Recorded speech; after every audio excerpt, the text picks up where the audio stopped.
Agarre su Biblia y diga conmigo: la Biblia es palabra de Dios. Si Dios lo dice, yo lo creo. Si Él dice que tengo riqueza, soy rico. Si Él dice que tengo salud, soy sano.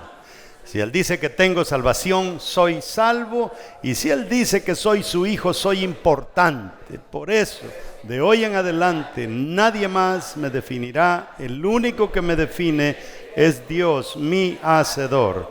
Démosle un aplauso al Señor. Ok.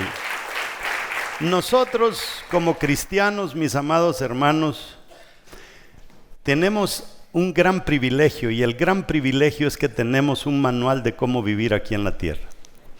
Este manual nos dice cómo ser bendecidos y cómo caer bajo maldición, cómo vivir una vida próspera y cómo vivir una vida en desgracia. Nos dice todo, y es más, nos muestra ejemplos de personas a través de la Biblia que cometieron un error y cómo les fue. Nos muestra todo. No nos esconde los errores de Moisés, no nos esconde los errores de David, no nos esconde los errores de Sansón, todos los de Abraham, todo lo tenemos ahí, como Dios diciéndonos: si esto hice con aquellos grandes hombres, pues yo sigo haciendo lo mismo y voy a hacer lo mismo con ustedes. Y este versículo con el que quiero comenzar, nos vamos a basar en el Salmo 51, y aunque no está en su bosquejo, pero eso es lo que vamos a usar como base. Vamos a usar trocitos, váyase a su Biblia en el Salmo 51, pero la lectura está en Juan 8:44. Quiero que entienda, hemos dicho todo lo bueno que recibimos nosotros cuando nos entregamos al Señor, ¿verdad? Todas esas cosas maravillosas, la familia se restaura, el ser humano se restaura, el alma se restaura, el espíritu nuestro se conecta con el Espíritu de Dios, el Espíritu Santo viene a morar en nuestras vidas. Eso es lo que Dios hace. Pero mire Jesús hablando a un grupo de personas que supuestamente eran judíos, supuestamente eran hijos de Dios. Y quiero que lea conmigo, dice: vosotros, creo que diría ahí, creo que se cortó un pedacito ahí del verso 44. Vosotros sois de vuestro padre el diablo. O sea, mire Jesús hablando con gente que supuestamente son hijos de Dios. Les dice: ustedes son de su padre el diablo. O sea, ya cambiaron de papá. O sea que hay cristianos que también pueden cambiar de papá. Y dice: y queréis hacer los deseos de vuestro padre. Diga conmigo: quiero. Eso es algo tremendo en nosotros, el querer hacer algo, aunque Dios diga que no debemos hacerlo. Él fue, dice, un homicida desde el principio y no se ha mantenido en la verdad. O sea, ya sabemos que el que agarra a este ser como padre se convierte en un homicida y se convierte en un mentiroso, y no se ha mantenido en la verdad porque no hay verdad en él. O sea, no hay verdad en el diablo, no hay verdad en el mundo, hermanos. No hay, no la busque. Porque nunca nos vinieron mejores ofertas a nosotros que cuando ya comenzamos a ser cristianos. Ahí fue cuando nos comenzaron a venir las mejores ofertas. ¿Qué ofertas nos vinieron? De cosas que el mundo ahora de repente ofrece que nunca las recibimos antes. Entonces sigue leyendo y dice: y no se ha mantenido en la verdad porque no hay verdad en él. Cuando habla mentira, habla de su propia naturaleza. O sea, la naturaleza de este tipo está dañada. Y dice: habla de su propia naturaleza porque es mentiroso y el padre de toda mentira. O sea, con eso que la Biblia nos dice a nosotros ya es suficiente para decir: yo no quiero nada con el mundo. No, ni loco que voy a volver al mundo. Pero qué terrible, siéntese, qué terrible. Dios nos ha dejado a nosotros un lineamiento por el cual debemos de vivir. Pero aparte de dejarnos un lineamiento, nos da precauciones de lo que hay allá afuera. Y nos dice: no lo hagan porque no funciona. Eso no les va a funcionar. Ahora, Hay un personaje en la Biblia que conoció a Dios tan de cerca que ese hombre, Dios dice que es conforme a su corazón. ¿Cómo era David? Conforme al corazón de Dios. La serie se llama ¿Qué nos pasa? Yo quiero decirle a usted, si yo fuera el enemigo y mi tarea fuera destruirlo a usted, si yo fuera el enemigo yo quisiera arruinarlo a usted y destruirlo, haría que usted se preocupara hasta la muerte para destruirlo. Pero no solamente eso, haría que te frustraras tanto mentalmente que haría que perdieras tu creatividad. Si yo fuera el enemigo, que perdieras tu pasión, tu deseo de impactar, de ser alguien de influencia, y que perdieras completamente tu propósito aquí en la tierra. Si fuera mi llamado ser enemigo, hacer el mal, y no descansaría hasta agotarte. El significado de agotado, si usted lo busca, es perder tu sentido de placer. El enemigo quiere llevarnos allí. Si yo fuera el enemigo, me aseguraría que tu vida perdiera el sentido y dejara de ser divertida. Te convertiría en un miserable y me aseguraría de que desperdiciaras y perdieras todo lo que Dios te dio. Eso haría yo como si fuera tu enemigo. Y eso es exactamente lo que Satanás hace con nosotros. Todo lo que le acabo de decir es exactamente lo que el diablo hace. El diablo nos quiere robar el placer. Es más, ¿se recuerda usted cuando se hizo cristiano? Que qué placentero era ir a la casa de Dios y de repente se comenzó a perder el placer y esto ya no fue placentero y de repente comenzó a venir usted casi obligado y como que esto ya no tenía gracia. ¿Cómo es que el diablo te va robando? ¿Sabe cómo el diablo te va robando? Te va robando ese sabor, te va robando esa bendición que tú encuentras en la casa de Dios. El diablo es astuto, comienza a crearte en tu mente una imagen incorrecta de las personas que están a tu lado, especialmente aquellas personas que más beneficio traen a tu vida. Y entonces aquello que usted veía como virtuoso, de repente se comienza a desvirtuar y como que ya no quieres venir, porque como que eso era la gracia. Y todo eso se comienza a lograr a través del chisme que a veces se mueve dentro de la iglesia, una hermanita hablando de la otra, un hermanito hablando del otro. Entonces nosotros tenemos que entender que el enemigo lo que quiere hacer en nosotros es que le perdamos el sabor a la vida. Y entonces, como ya no le encuentras sabor a venir a la iglesia, algo te dice, allá en el mundo hay sabor. Dale para el mundo, allá hay placer, dale que allá, mira fulano de tal que compró carro nuevo, que compró casa, que no sé qué, salte de allí y dale que allá es donde está la cosa buena. Y no de allá veníamos pues. Y por eso comenzamos con ese versículo. Hay 5 razones para alejarnos del pecado. Y estamos en el Salmo 51. Yo quiero que usted entienda que pecar es la tontería más grande que puede existir. Una de las decisiones que nosotros como cristianos debemos de tomar es: o vamos a morir en esto o nos vamos para el mundo de regreso. No pierda el tiempo. Si usted va a hacer 9 meses en la iglesia, mejor váyase ya. Sí, ¿para qué va a perder el tiempo? Esta cosa de ser cristiano, mis amados hermanos, nos queda claro en la palabra de Dios. Nos queda absolutamente claro. Funciona. Nos queda claro, el que más nos ama es Dios.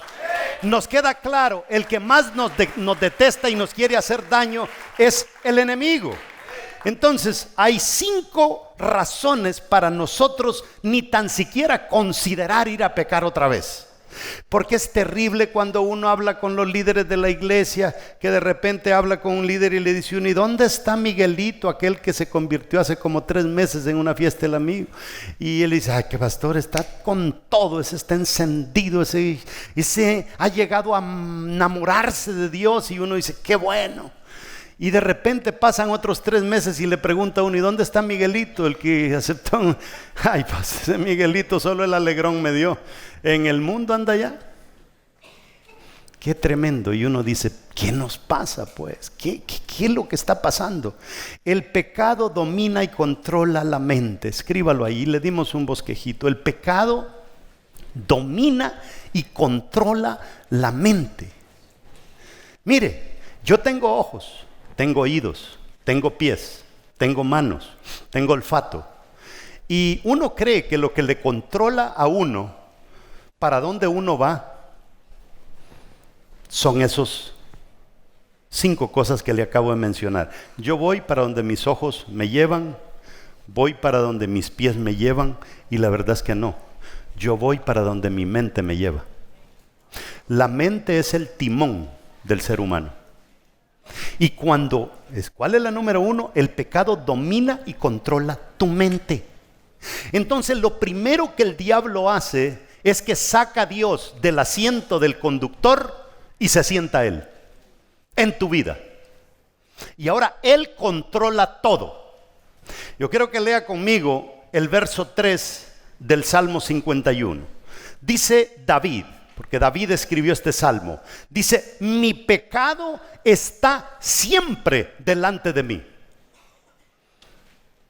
¿Qué es lo que dice David? Mi pecado está siempre delante de mí. Yo me lo quisiera sacar, pero no puedo.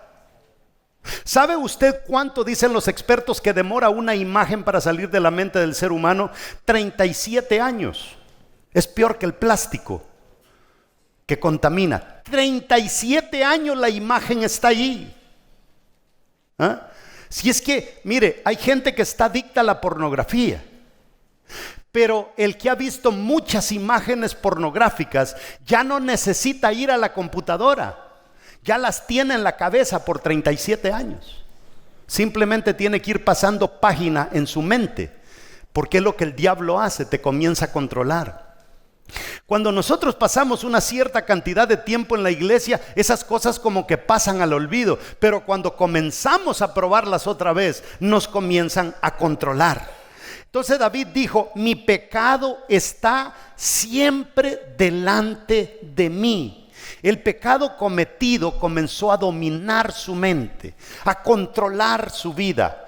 Él ya no iba para donde David quería ir. El David viejo iba a la guerra. El David que quiere pecar ya se quiere quedar durmiendo hasta las 6 de la tarde, porque cuando él se queda en la azotea y va a cometer su pecado, era tarde ya cuando él se comienza a levantar. Se levanta como a las 6 de la tarde y dice: ay, qué lindo, hoy no fui a la guerra. Y se queda viendo y está la señora bañándose enfrente del wow. Vayan a traérmela. Ya la mente de David ya no la dominaba Dios, ya no la manejaba Dios. Lo que David había hecho se había grabado en su conciencia, en lo más profundo de ella. Entonces cuando eso ya está grabado, ya te controla. Y lo tremendo es que cuando tú comenzaste a coquetear con el pecado, no importa cómo yo me mate preparando mensajes, no importa cómo yo me vaya a buscar y digo, ¿qué le llevo a esta congregación? Cuando tú ya coqueteaste con el pecado, ya no me pones ni atención. Lo que estás esperando es que termine, porque a ti no te interesa. Ya tú tienes negocios con el mundo. ¿Me estás entendiendo? Entonces retumbaba tanto en su espíritu que todo el tiempo se sentía culpable por lo que había hecho.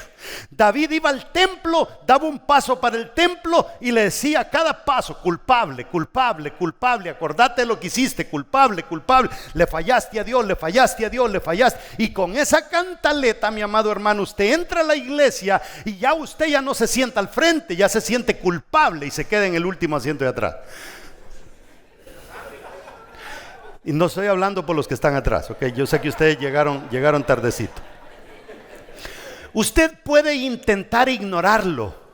Y entonces hay hermanas que uno la saluda y le dice: hola hermana, Dios la bendiga. Y allá como que a la fuerza logran sacar una sonrisa. Dios lo bendiga, pastor. Pero es que rapidito se disipa la sonrisa. ¿Por qué? Porque el pecado toma control de nosotros. Pero mire, ese pecado se mantiene rondando la casa y rondando la casa hasta que usted le da lo más pequeño que sea una abertura, ¡pum!, se le mete y se entrona en la vida de la persona. Usted no necesita coquetear para comenzar a fallar en la iglesia. Usted simplemente necesita coquetear. Hermano, la mujer que coquetea, ya antes de coquetear, ya se vistió para coquetear.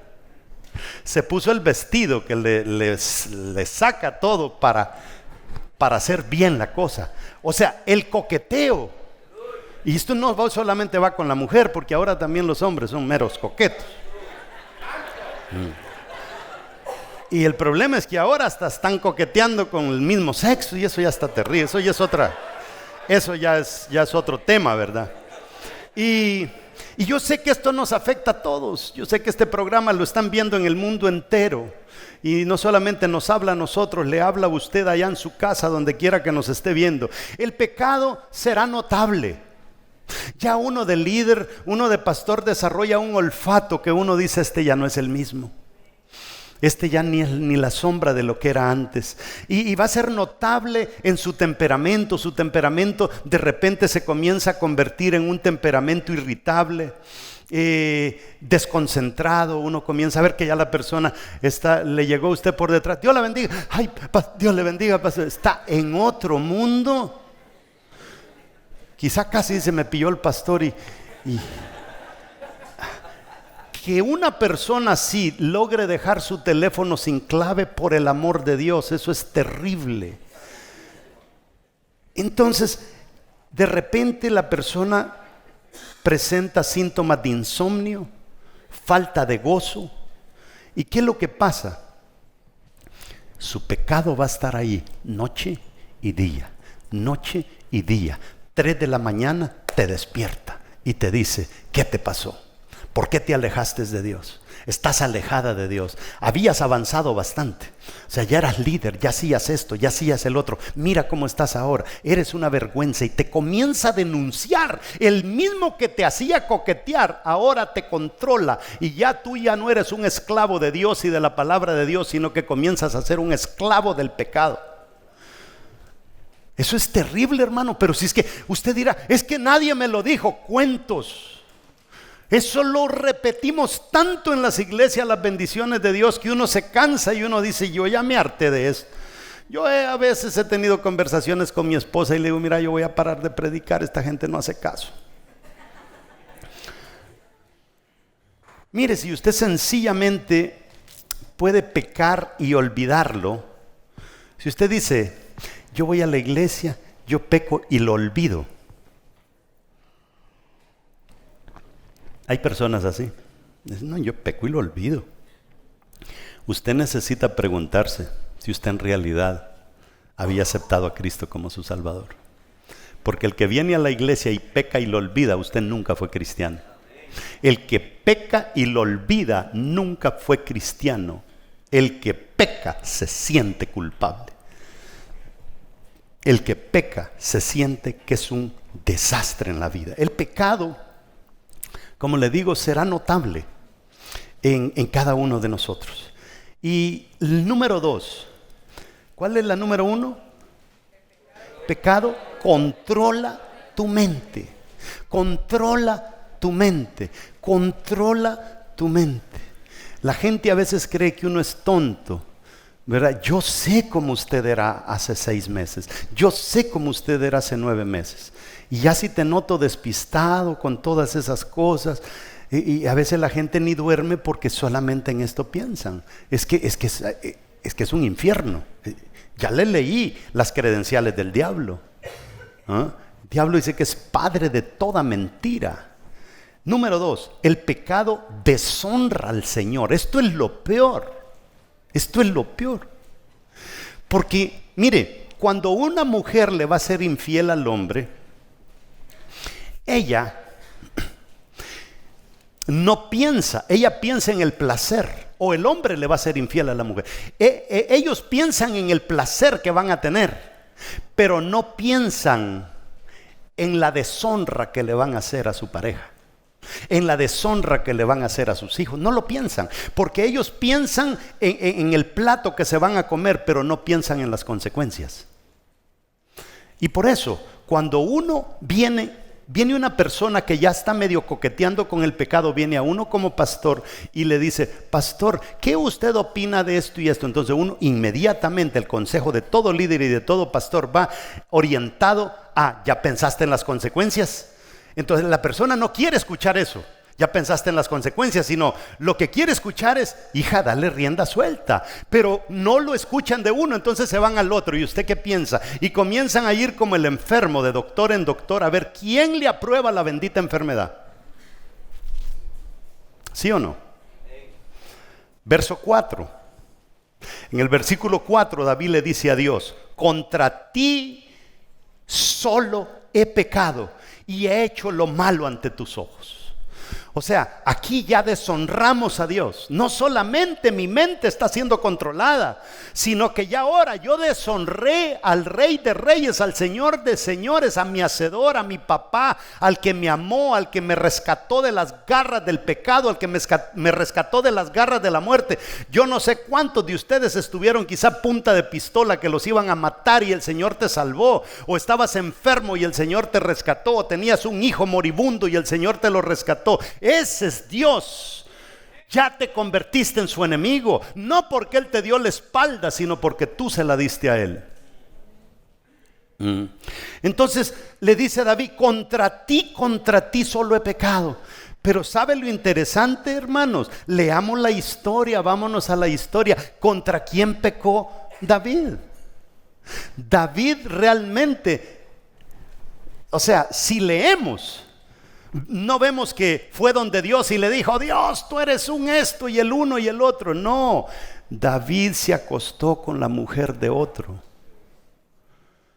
David pecó contra su propio cuerpo, pecó contra Urías, pecó contra la nación de Israel.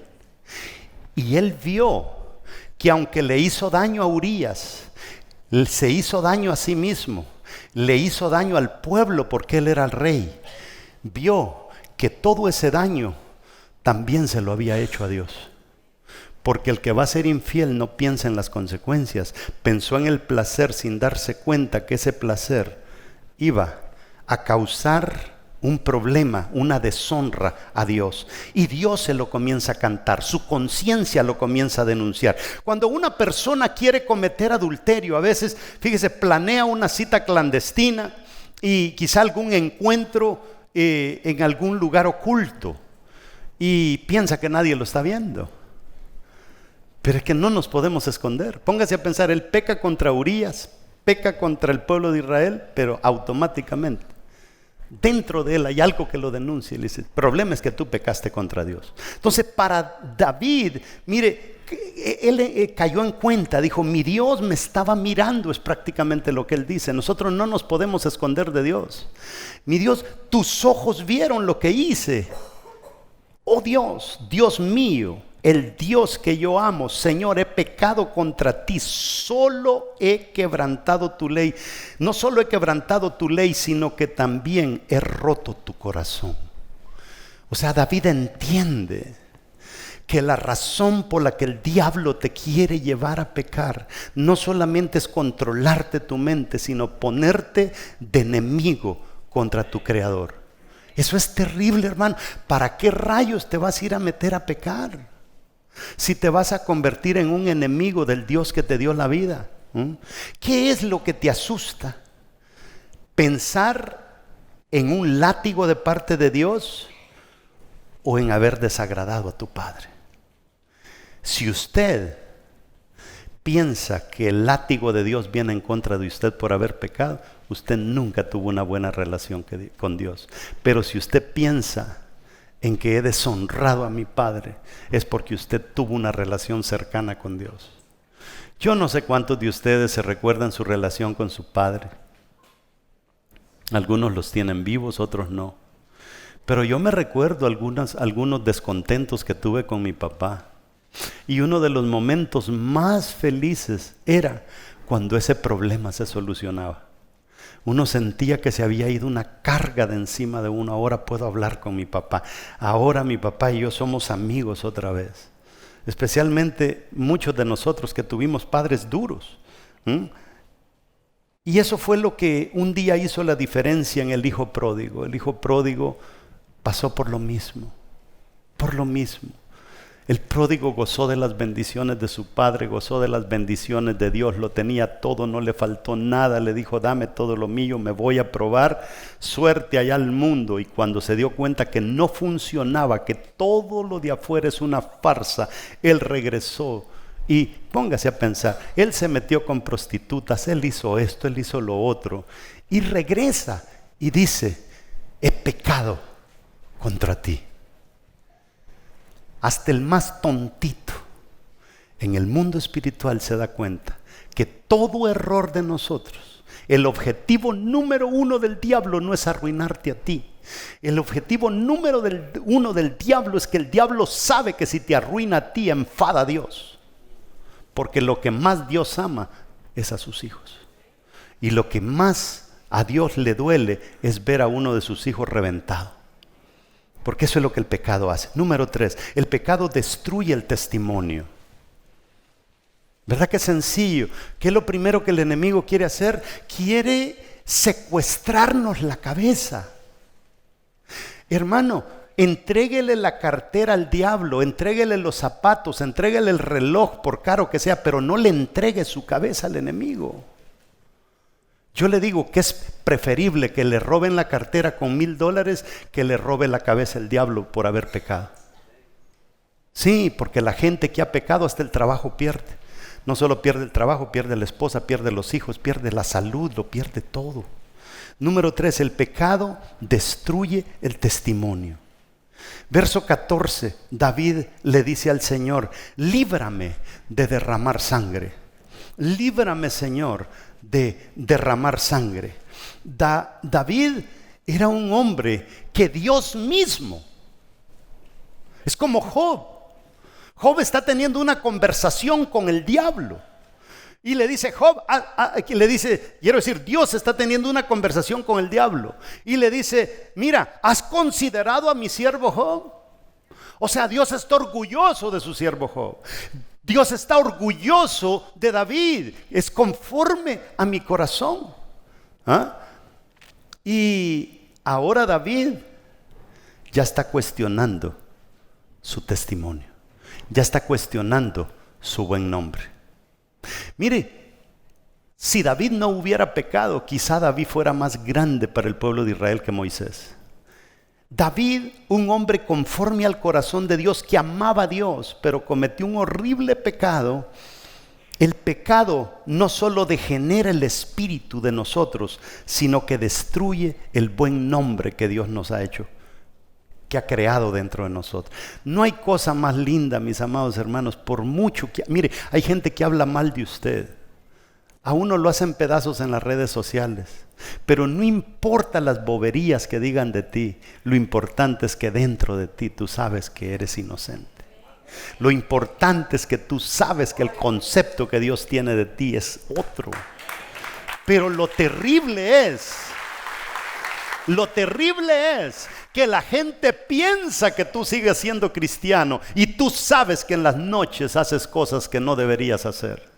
Y ya comienzas a temer de que en cualquier momento te van a sacar los trapos al sol. El pecado no solo degenera tu espíritu, es tremendo. Y esta es una de las peores cosas que pueden ocurrir en la vida de un hijo de Dios por causa del pecado. Observe el Salmo 51, verso 14, lo vamos a leer todo. Dice, líbrame de homicidios, oh Dios, Dios de mi salvación, y con regocijo cantará mi lengua tu justicia. Qué lejos está este hombre de Dios. Pero no solamente está lejos de Dios, sino que ya no se siente digno de irle a cantar a Dios. Porque cuando él va para la iglesia, dicen, ahí va el sinvergüenza, ese fue el que se acostó con la mujer de Urías Eteo, ese fue el que mandó a matar a Urías Eteo. Entonces ya él se vuelve un clandestino en la casa de Dios. Aquel mismo que dijo que era mejor un día en la casa de Dios, que ¿qué dijo? Que 1000 fuera de ese mismito. Ese mismito que lo veíamos ir al culto, usted sabe que en entonces no se le llamaba culto ni servir, el que le gustaba ir a la casa de Dios, de repente, aunque quiere ir, Porque aquí está él orándole a Dios: líbrame de homicidios, oh Dios, Dios de mi salvación, y con regocijo cantará mi lengua, pero no puedo. Hay algo que no me deja. O sea, hay gente que dice: a mí me encanta la iglesia, a mí me encanta la iglesia, pero yo no puedo volver porque quién sabe lo que van a decir de mí. ¿Has oído gente así? Me gusta la iglesia, yo quisiera volver a la iglesia, pero ¿qué van a decir de mí? Ese es el problema de echar a perder nuestro testimonio. Mira el verso 15: Señor, abre mis labios y proclamará mi boca tu alabanza. O sea, hermano, ya para que usted le pida a Dios que le abra los labios, quiere decir que usted no tiene pantalones para abrirlos. Le da vergüenza. ¿Sabe usted? Es lo mismo que mucha gente hace aquí cuando la gente está cantando y adorando a Dios, y unos entusiasmados, enamorados de Dios, gritándole, hablando con Él. Hay otros que están ahí en la silla diciendo: Señor, abre mis labios, porque yo no puedo abrir ni mi boca. Me da vergüenza. ¿Y sabe la peor estupidez que nosotros cometemos, hermanos? Que creemos que si nos vamos para otra iglesia, como allá no saben mis sinvergüenzadas, entonces todo va a estar bien. Pero es que el problema lo llevas dentro. Y el problema es que allá llegaste como un santito y de repente te dieron privilegios y de repente estalla la bomba: este tipo viene de tal iglesia y esto fue lo que hizo en la otra iglesia, y se te acabó la fiesta, porque el mal te persigue y no descansa hasta que te alcanza. Señor, abre mis labios. David no estaba alabando a Dios porque sus labios estaban sellados. El diablo le cayó la boca a David. El enemigo nos cierra los labios, hermanos. Aquellas personas alegres que hablaban maravillas de Dios, ya no hablan más. Ya no dicen nada. Su pecado había destruido su testimonio y la alabanza se había secado. Se secó el cántico del cantor. Salmista David. Se calcula que él inventó una gran cantidad de instrumentos. Es el hombre que más lindo le escribió a Dios, pero llegó un momento en que se le secó el pozo. ¿Por qué pecó? ¿Puede un cristiano pecar y no sufrir? No. El cristiano que peca, mire hermano, yo fui cristiano por 3 meses y me vine a este país. Después me reconcilié con el Señor en 1989. Vine al Señor no porque le quería servir. Vine al Señor porque una novia me había dejado. Por eso vine. Y yo andaba como loco queriendo recuperar la novia.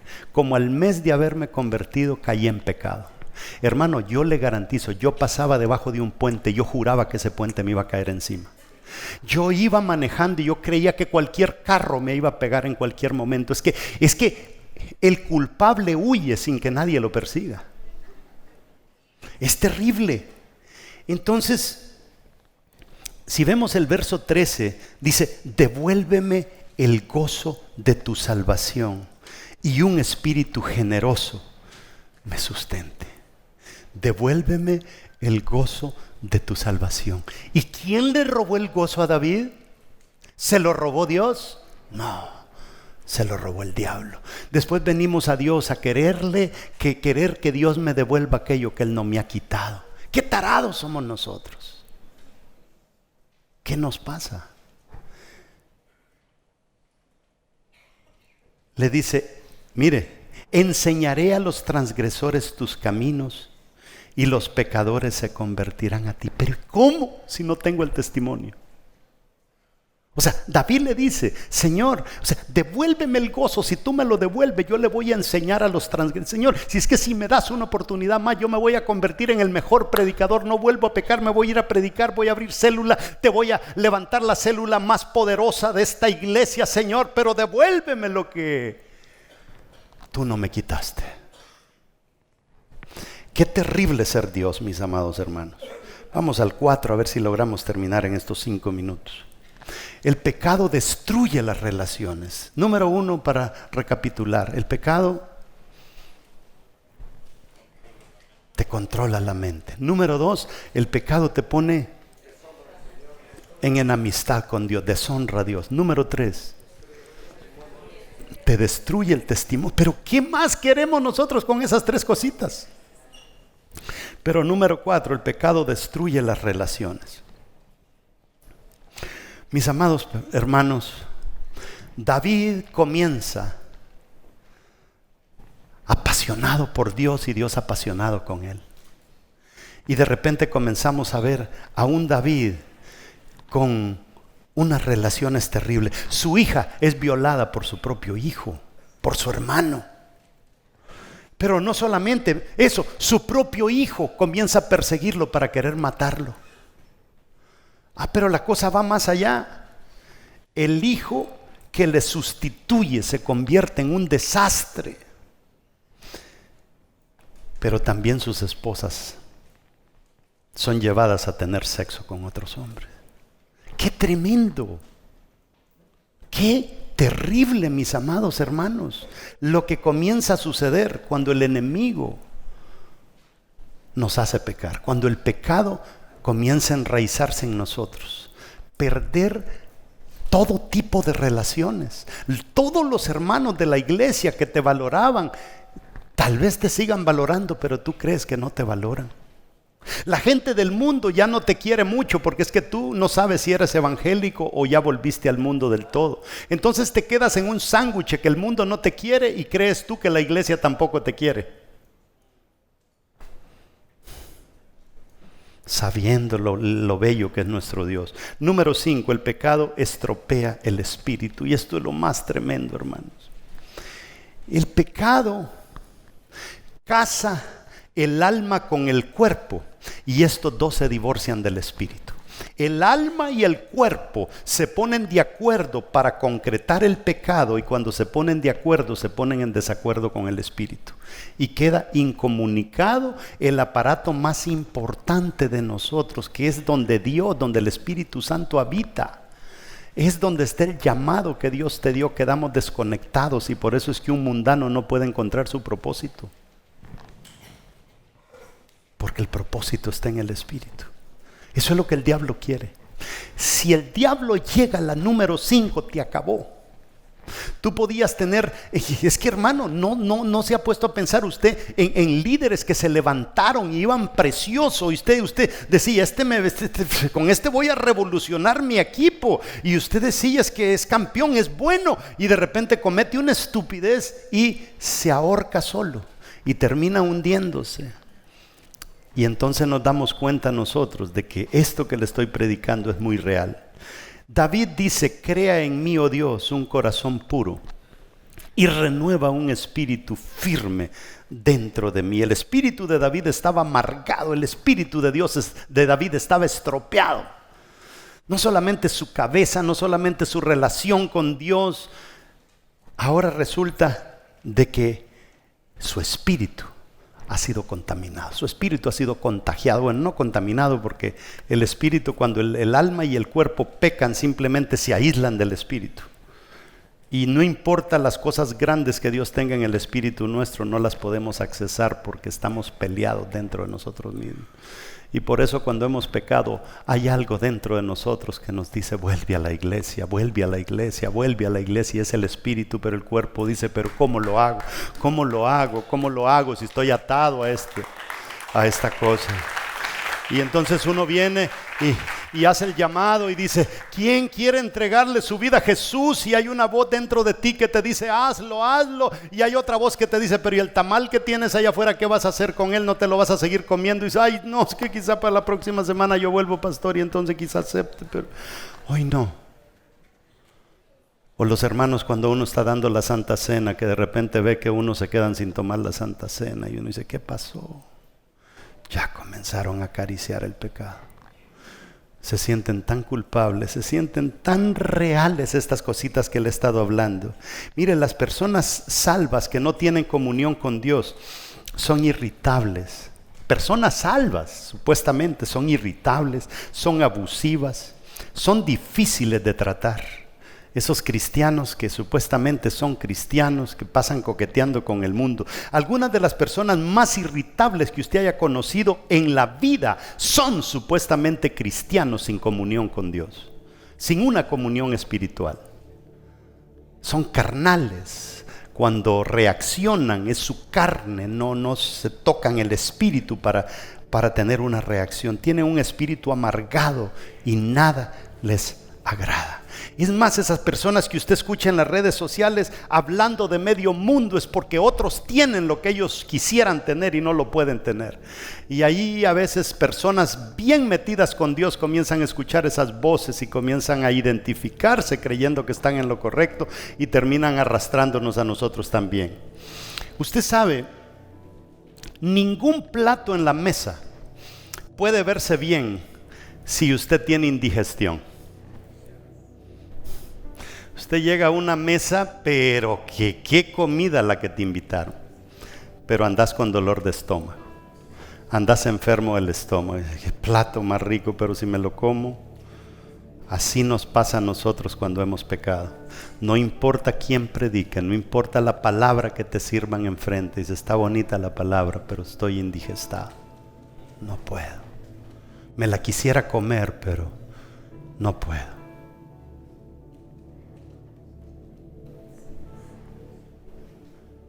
Usted puede saber cuando una persona está volviendo a sus malos hábitos. En una iglesia, esas personas empiezan a tener un espíritu de crítica. Todo lo comienzan a criticar. Dejan de poner su mirada en el Señor y empiezan a ponerla en los errores de la gente. Guárdese esas cosas. ¿Cuál fue la primera? Tiene un espíritu muy criticón. Y aparte de tener un espíritu muy criticón, empiezan a buscarle errores a todo mundo. No, es que ella... Porque solo enrollándosele al pastor pasa. No, es que ella es muy melosa. Y observe lo rápido que David juzgó al hombre. Llega el profeta y le dice, David, fíjate que había un hombre, se lo voy a parafrasear, que tenía no sé cuántas ovejas. Y había otro hombre que tenía una sola oveja. Y este hombre que tenía muchas le comió la ovejita al que tenía solo una. ¿Qué tú crees de ese hombre? Culpable, dice David. Hay que descuartizar a ese tipo. Vamos a comenzar descuartizándote a ti porque tú eres ese hombre. Un culpable juzga a los demás. Y ahí tiene sentido lo que Jesús dijo, que nosotros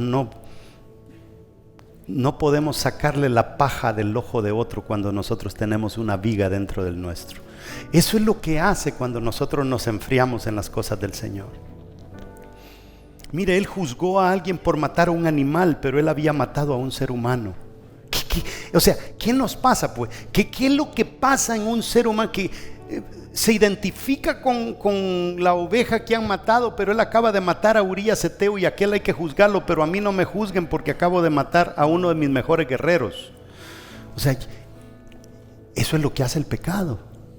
Te secuestra la mente, te secuestra los sentimientos. Te vuelves en una persona insensata. Fatuo, dice la Biblia. ¿Sabe usted lo que es un insensato? Ya una persona insensata es una persona que el pecado ya no le hace nada, lo sigue cometiendo y cree que aunque peque en cualquier momento le va a ir bien. Si usted quiere, siempre puede encontrar fallas en la gente, porque sencillamente todos somos una sociedad llena de pecadores. No hay iglesia perfecta. El momento en que usted la encuentre, ese día dejó de ser perfecta porque llegó usted. No la vamos a encontrar.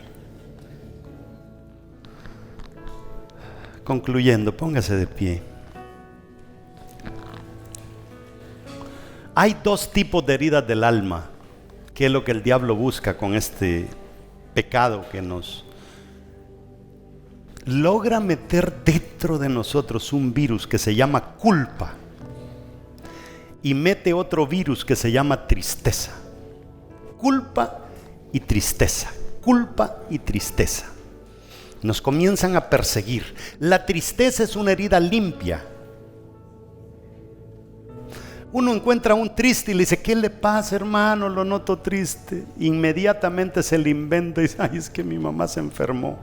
No, es limpia la herida. Duele un tiempo y llega un momento en que esa tristeza puede sanar, pero la culpa es una herida sucia. La culpa se infecta y no se va.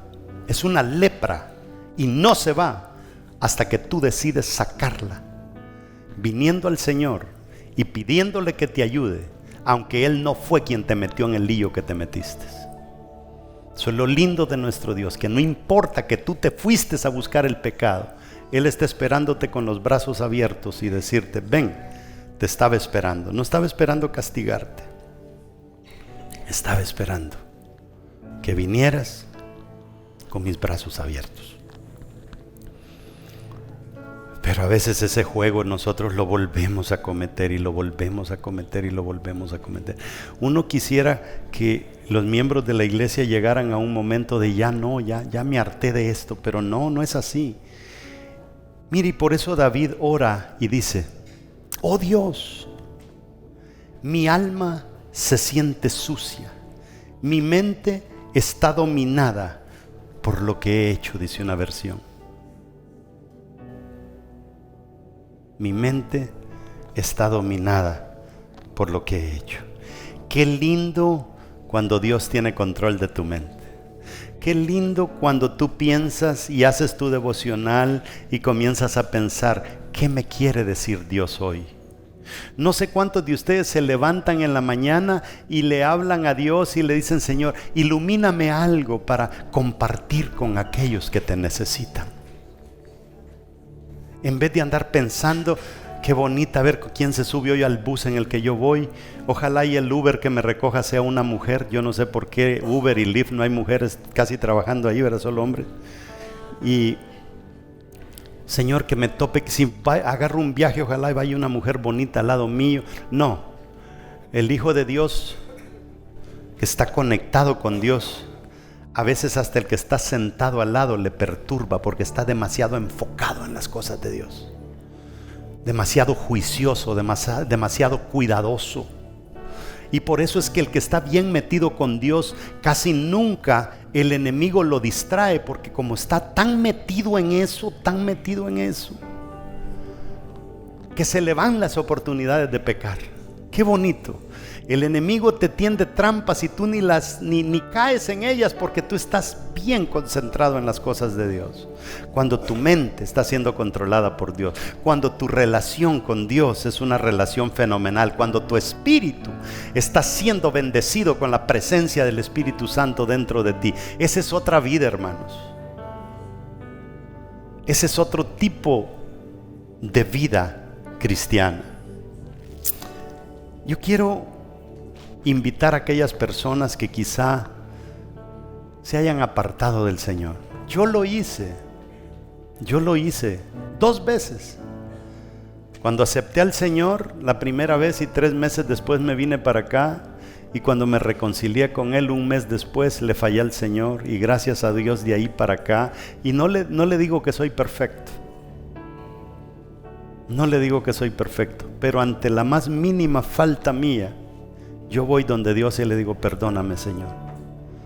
Perdón. A veces aún cuando uno le suelta una palabra fuerte a un hijo, a la esposa, o a veces uno es severo con uno mismo,